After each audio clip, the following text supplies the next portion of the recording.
ჩვენ დავბრუნდით ეთერში გიორგი პაპავა, ეკონომისტი, გიორგი ახვლედიანი, დემოკრატიული მოძრაობის წარმომადგენელი. საღამოშიდობის ბატონებო, ჩვენ საუბრობდით მიხეილ დუნდუასთან, ჩვენი წინა ბლოკის სტუმართან იმაზე, თუ რა როლი აქვს ბანკებს აი ამ პროცესში და მან დღეს ნეგატიური როლი აღნიშნა განსაკუთრებით ორი ბანკის. ბატონო გიორგი, დაეთანხმებით თუ არა მას პროცესში, რომ გუშინდელის რამდენიმე საათიანი ნახტომი ლარის და შემდეგ უკან დაბრუნება იყო მანიპულაციის გამოხატულება და კონკრეტულად მაგალითად რომელიმე ბანკის მხრიდან შეიძლება და ყოფილიყო ეს გაკეთებული. დიახ. თეორიულად რა თქმა უნდა შესაძლებელია, მაგრამ მე არ ვთვლი, რომ ეს რეალურად ეგ მოხდა გუშინ, რაც ბატონმა მიხეილმა აღწერა, ეს იყო გუშინდელი პროცესების სწორი დახასიათება. მე ვთვლი, რომ იმ ინიციატივებმა, რომელიც სახელმწიფოს მხრიდან გაჟღერებული იქნა, რეალურად როგორც ბანკებში, ასევე მსხვილ იმპორტიორებში, განსაკუთრებით თამბაქოს, ნავთობპროდუქტების იმპორტიორებში გააჩინა დოლარზე მოთხოვნა. ბანკების შემთხვევაში რატომ? მათ იციან, რომ უახლოეს მომავალში ის ლარის შემოდინებები, რომელიც მათ უნდა მიეღოთ უძრავი ქონებით უზრუნველყოფილ სესხებზე, ექნებათ იმის მაგურად რო ქონოდა დოლარში, ექნებათ ლარში. შესაბამისად, მათ ვალდებულებები კვლავ დარჩება დოლარში და მოუწევთ ლარის რაღაც ფორმით ეროვნული ბანკის დახმარებით თუ დაუხმარებლად დოლარის ყიდვა იმისთვის, რომ ვალდებულებები გაიზრდონ. შესაბამისად, მე ვთვლი, რომ ბუნებრივი პროცესი იქნება, თუ მათ დაიწყეს წინასწარ დოლარის შესყიდვა. ამავდროულად, მაგალითად, თამბაქოს იმპორტიორები ბენზინის, სხვა ნავთობპროდუქტების იმპორტიორებმა იციან, რომ მომავალში აქციზი გაძვირდება. შესაბამისად, ლოგიკურია, რომ მათ უფრო მეტი რესურსი დოლარის სახით მოიმარაგონ, შემოიტანონ რაც შეიძლება მალე მარაგები, გამოიყენონ აქციზი ის პერიოდი, როდესაც აქციზი შედარებით იაფია და გაძვირებას დახვდნენ მომზადებულები. საფუძველი გუშინ იყო იმის, რომ რაღაც მომენტში ლარი გაძვირებულიყო, მაგრამ უკან დაბრუნებაც ასევე იყო თუ არა, გაძლევთ თუ არა რაიმე ტიპის ანალიზის საფუძველს. დიახ. იმის გამო, რომ ჩვენ არ გვაქვს ინფორმაცია თუ რა მოხდა იმ ვაჭრობაში, რომელიც რეალურად გუშინ განხორციელდა. ანუ ჩვენ არ ვიცით, რომელმა ბანკმა რამდენი იყიდა, რამდენი გაყიდა. ეს დახურული ინფორმაციაა. დიახ, ანუ ბლუმბერგის ტერმინალზე მიმდინარეობს ვაჭრობა, რომელიც არის დახურული და ღია მარტო იმ ადამიანებისთვის და იმ ბანკებისთვის, რომლებიც აქ ღებულობენ მონაწილეობას. ამიტომ ჩვენ ამას ვერ ხედავთ. ეროვნულ ბანკს ღიად ჩარევა სავალუტო აუქციონზე არ განახორციელებია, ანუ მან რეალურად მას არ შეუძლია გუშინ დოლარი არ გამოუტანია გასაყიდად, ესე რომ ვთქვათ, ანუ იგი არ შეშველებია, ასე ვთქვათ, დოლარით კურსის გამყარებას. მე იმისიც ამჯერა, რომ მხოლოდ მათი განცხადებით გამო რეალურად ეს კურსი დასტაბილურდა, მაგრამ იმის გამო რომ მონაცემები არ მაქვს, ვერ გეტყვით ზუსტად რას შეიძლება და გამოეწვია ის მკვეთრი ვარდნა. როგორც ბატონი მიხეილი ამბობდა, ეს ვერსია რეალობა იყოს და შეიძლება არ იყოს. ანუ ესეთი ერთ გადაჭრით თქმა არ შეიძლება არც ერთი საწინააღმდეგო. პირველ რიგში ჩვენ არ ვიცით რა მოცულობის ტრანზაქციები იყო გუშინ.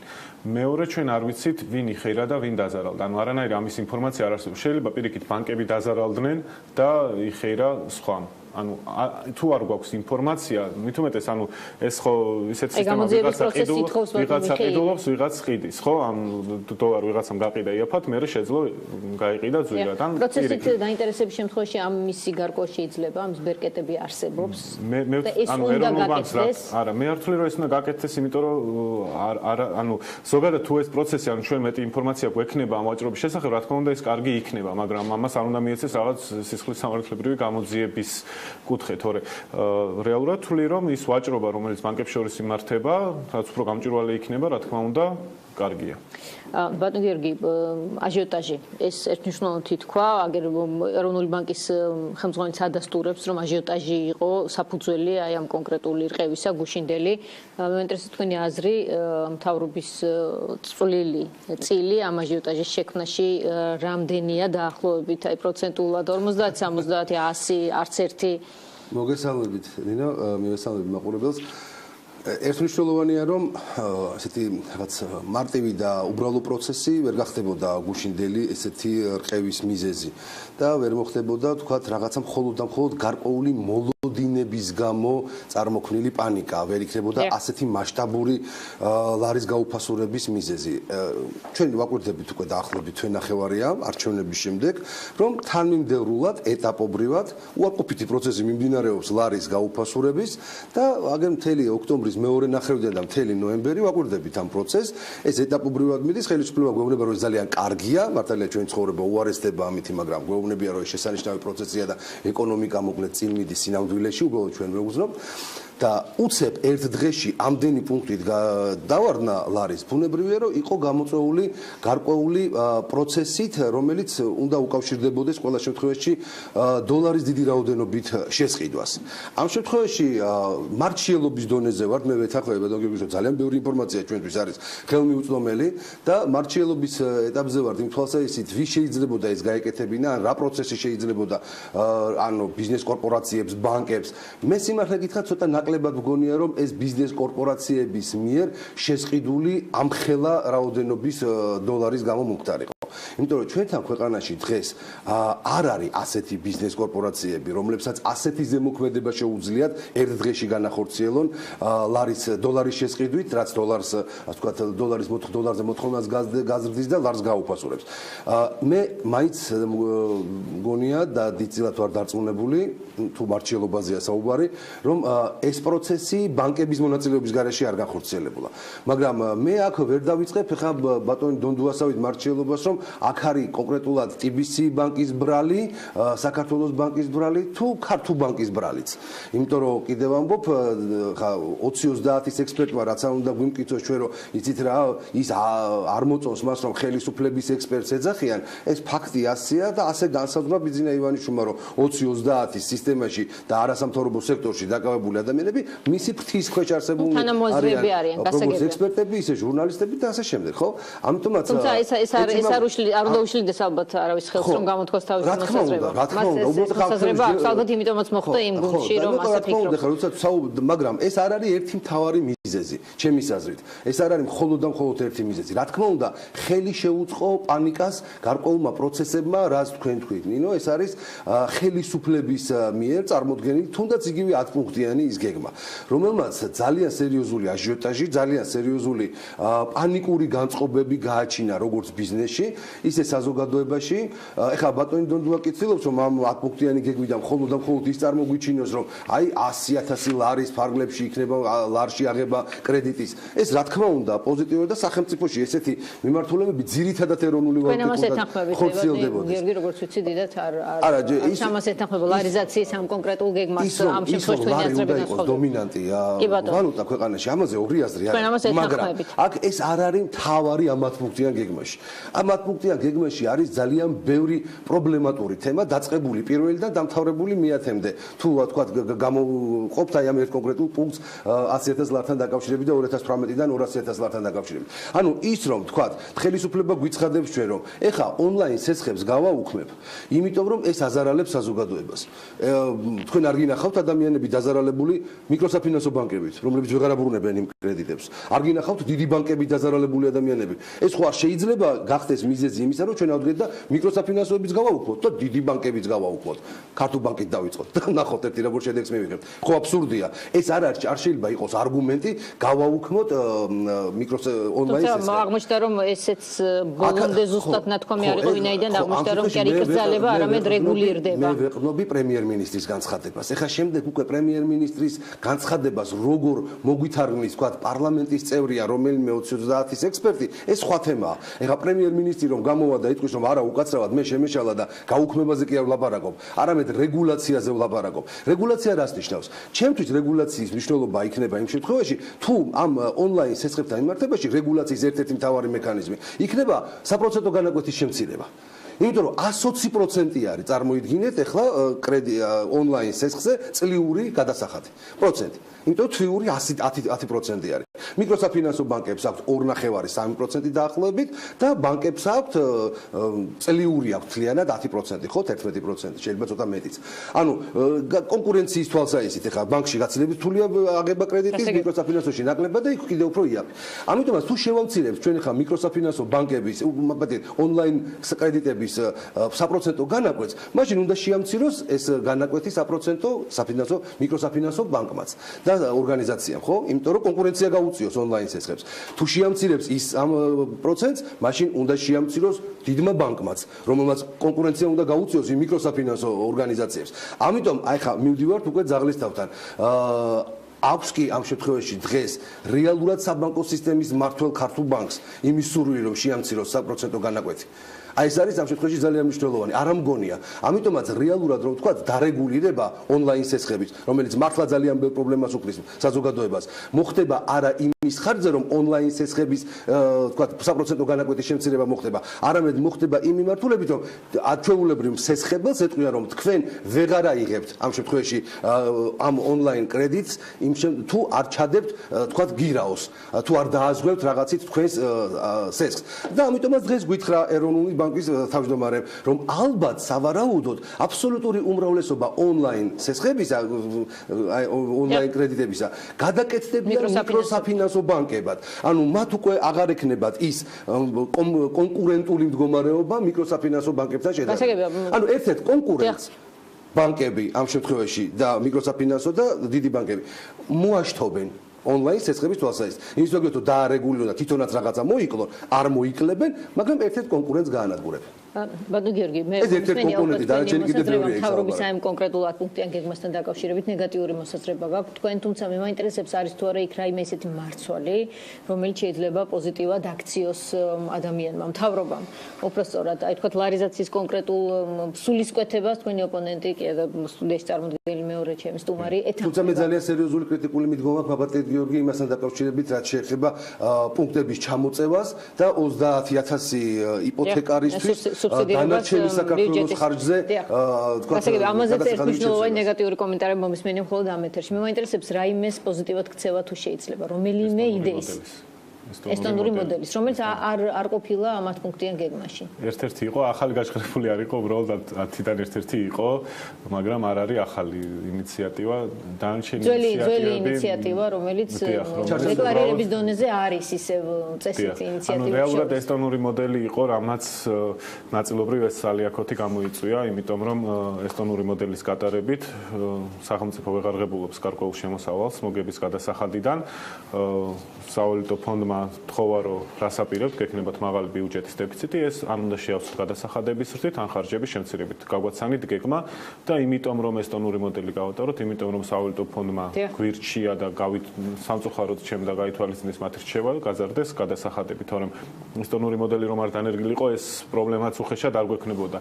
უბრალოდ მე ვთვლი, რომ ის სიკეთეები, რაც უნდა მივიღოთ ესტონური მოდელიდან, იმდენი ვეღარ იქნება, თუ ჩვენ სხვა ტიპის გადასახადებიდან დავიწყეთ კერძო სექტორიდან ახალ სამოდელს. სხვა შორის გიორგი ხადაგიძემ ეროვნული ბანკის ყოფილმა პრეზიდენტმა გააკეთა თავისი კომენტარი პატარა Facebook-ზე წერილობითი და ესტონურ მოდელს ეხება. ეს მინდა რომ წაგიკითხოთ და მაინტერესებს მას დაეთანხმებოდით თუ არა.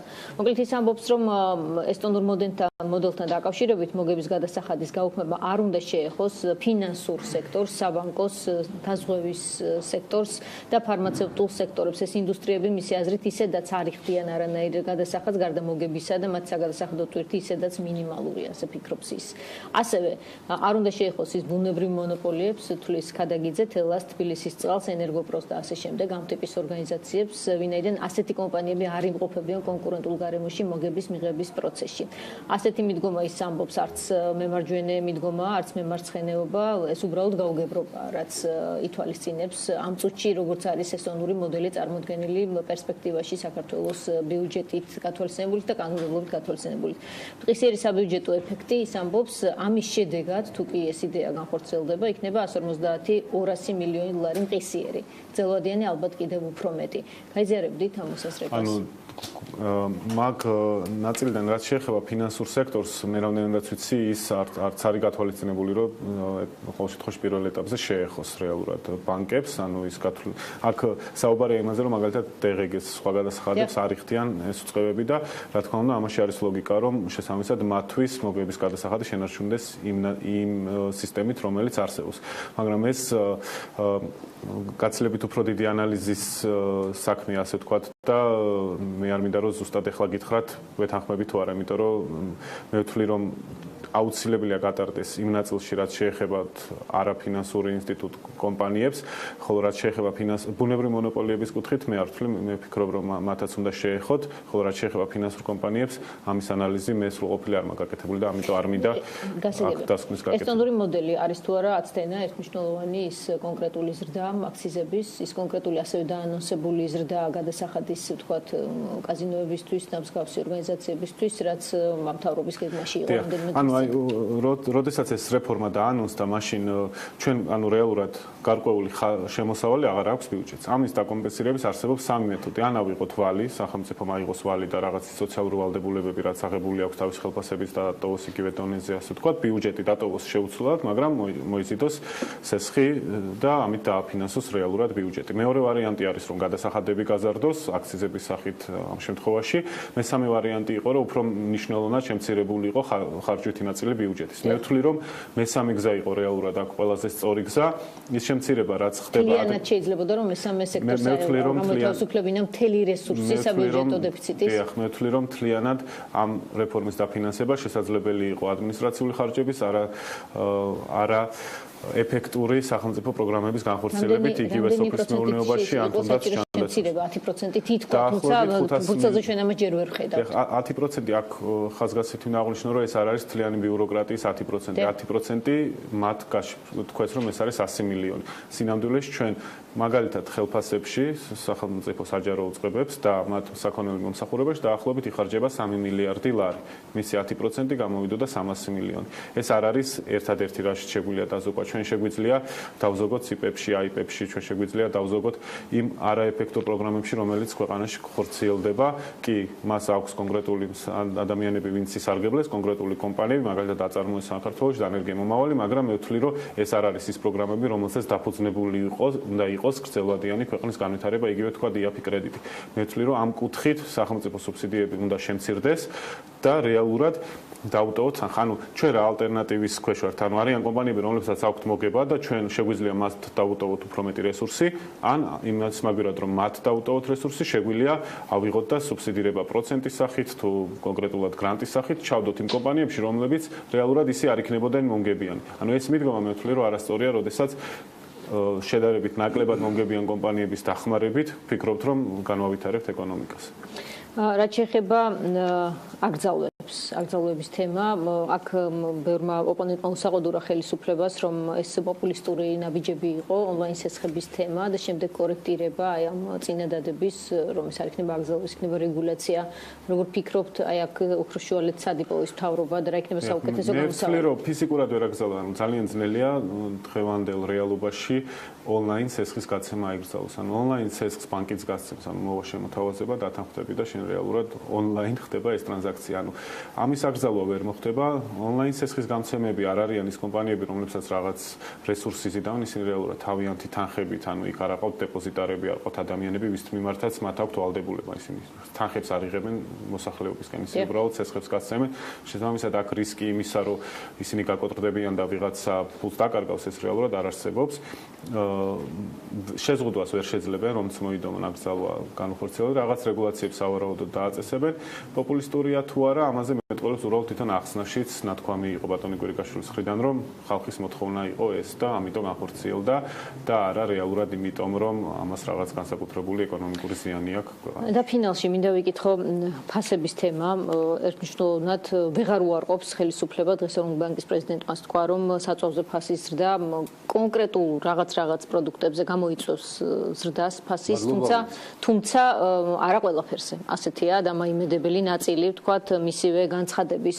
მაინტერესებს ეს თუ არის დათვლილი, იგივე თქვენ პარტიაში ვთქვათ, სადამდე შეიძლება მივიდეს ესეთი ტიპის ნინო ხა რომელ კონკრეტულ პროდუქტზე ნამდვილად გამოიწვევს და რამდენ პროცენტ პროდუქტზე გამოიწვევს, ზართულია, რა თქმა უნდა, უპირველეს ყოვლისა ეს აისახება, თუნდაც მაგალითად საქართველოში წარმოებულ სოფლის მეურნეობის პროდუქტზე, რომელიც დამუშავდება გაზაფხულიდან გაძვირებული საწვავით დამუშავებული პროდუქცია თავისთავად უკვე თვითღირებულება იქნება გაცილებით მეტი, ვიდრე აქამდე ქონდა. მერე იმ პროდუქციას სჭირდება ტრანსპორტირება, იმ პროდუქციას სჭირდება რაიონული და თუ სოფლიდან რეალიზაციის პუნქტამდე მიტანა, ქალაქამდე ჩამოტანა, მილიონი ნიუანსია, რომელიც პირდაპირ პროპორციულად დამოკიდებულია საწვავზე.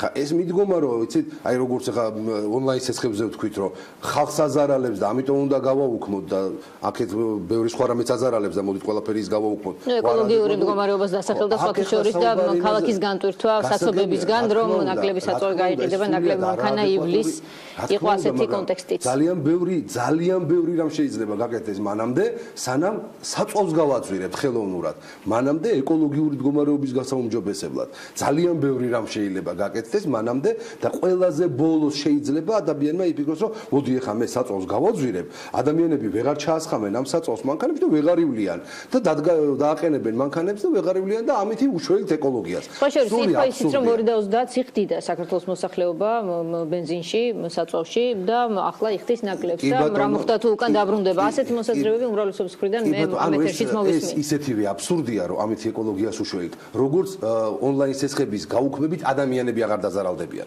ეს ისეთივე აბსურდია. დაზარალდებიან სხვა მიმართულებით და ამ შემთხვევაში ეკოლოგიას არ უშველის არანაირად საწვავის გაძვირება. და ეს მიდგომა აბსოლუტურად არაადეკვატურია და კიდე კარგი რომ ვიღაცა მაინც მიხვდა მაგ ხელისუფლებაში და ამბობენ რომ ეს ყველაფერი პროდუქციაზე ფასების დას გამოიწვევს. რაც შეეხება გამოსავალს ამ მდგომარეობიდან, აი ბატონო გიორგი ბძანა რომ ამ შემთხვევაში ან გადასახადები უნდა გაზარდო, ან ვალი უნდა აიღო და მე დავამატებდი ერთ ძალიან მნიშვნელოვან კონტექსტს, რომელიც ჩვენ გვაქვს შეიარაღებაში, მაგრამ ჩვენი ხელისუფლება არც ერთი აქამდე ჯერ არსებული ამას აქტიურად არ იყენებს. ეს არის ინვესტიციების მოზიდვის სრულიად ახლებური მეთოდების დანერგვა და გამოყენება საქართველოსთვის ახლებული, თორემ სოფლიო პრაქტიკაში ძალიან სერიოზულად აპრობირებული. ჩვენ რა თქმა უნდა პირდაპირ პროპორციულად ჩვენი ქვეყნის ეკონომიკური წარმატება და ეკონომიკური ამოქმედება, ეკონომიკური ზრდა დამოკიდებული არის ამ შემთხვევაში ინვესტიციის შემოსვლასთან.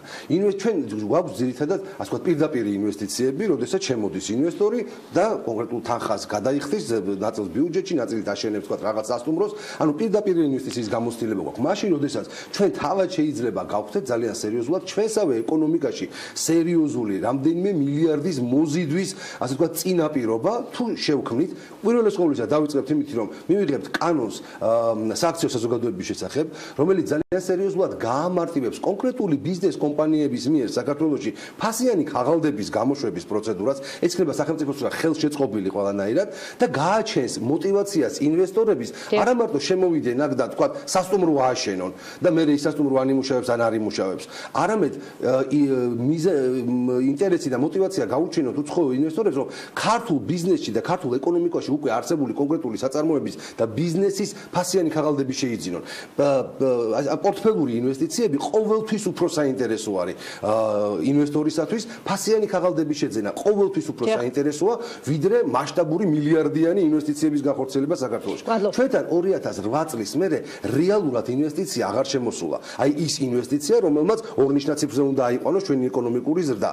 2008-დან 2012-მდე, რასაც ნაციონალები დღეს გვაყვედრიან, რომ აი ჩვენ დროს 8-9%-იანი იყო ზრდა, ის იყო ამერიკული 4 მილიარდ დოლარიანი დახმარება ომის შედეგების ლიკვიდაციისათვის და 2012-ში ეს თანხა რო დასრულდა, აღმოჩნდა, რომ ხუალინგის გარდა სერიოზული 350 მილიონიანი ინვესტიციის გარდა პრაქტიკულად აღარ შემოდის ესეთი მასშტაბური ინვესტიციები, მილიარდ ნახევარს რომ მიაღწიოს და არც შემოვა, სანამ საქართველოში იქნება საფრთხე იმისა, რომ ამ ქვეყანას შეიძლება რაღაცა დაემუქროს 30 კილომეტრში მდგომი ტანკიდან და ამიტომ გაცილებით უფრო საინტერესო და მასშტაბური იქნება სწორედ პორტფელური ინვესტიციების მიმართულებით. გიორგის მინდა ვკითხო გამოგეხმაუროთ ამ კონკრეტულ იდეაზე და ასევე ფასების თემა სტანდარტულად, როდესაც აი ესეთი აჟიოტაჟური გარემოა და ყველა ადასტურებს ამას თავრობის ჩათვლით, რომ ეს აჟიოტაჟის შედეგი არის, ეს როდის აისახება ხოლმე ფასებზე სტანდარტულად როგორ ხდება, როდის უნდა ველოდოთ ჩვენ მსგავს პროცესს?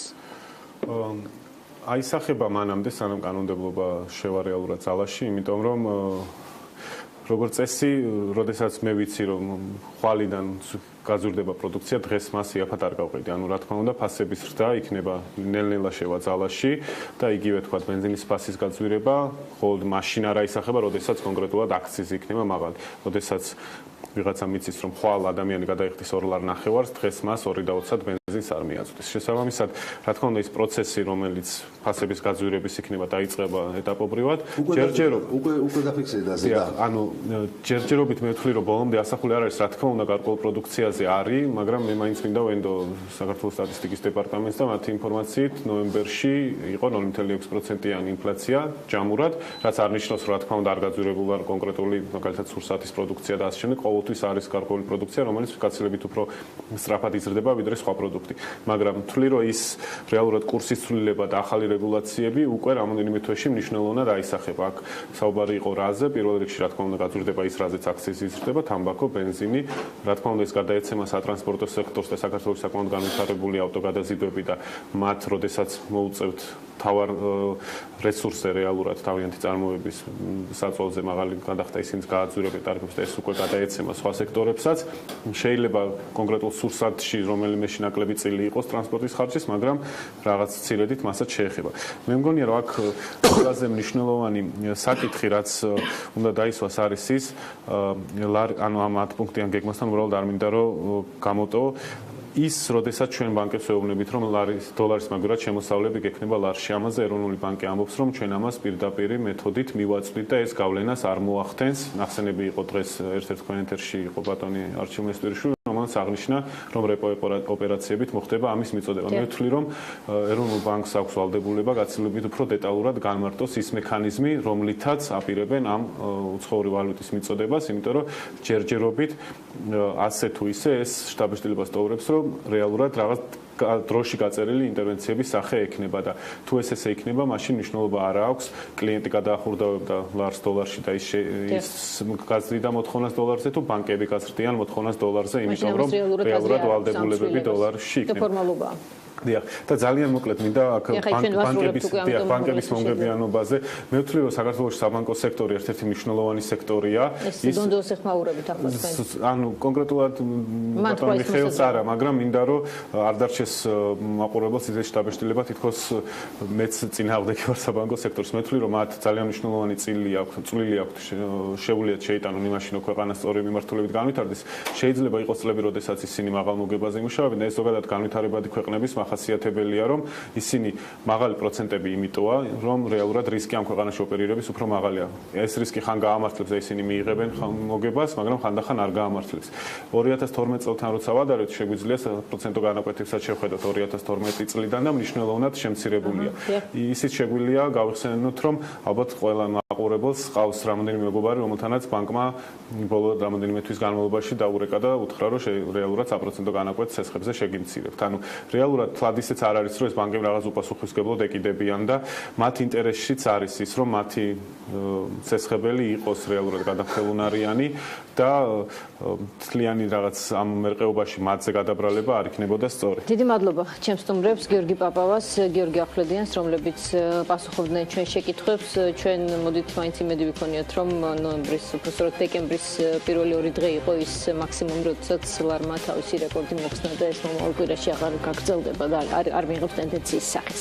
ჩვენ ერთმანეთს შევხვდებით ორშაბათიდან საღამოს 8 საათზე. გმადლობთ.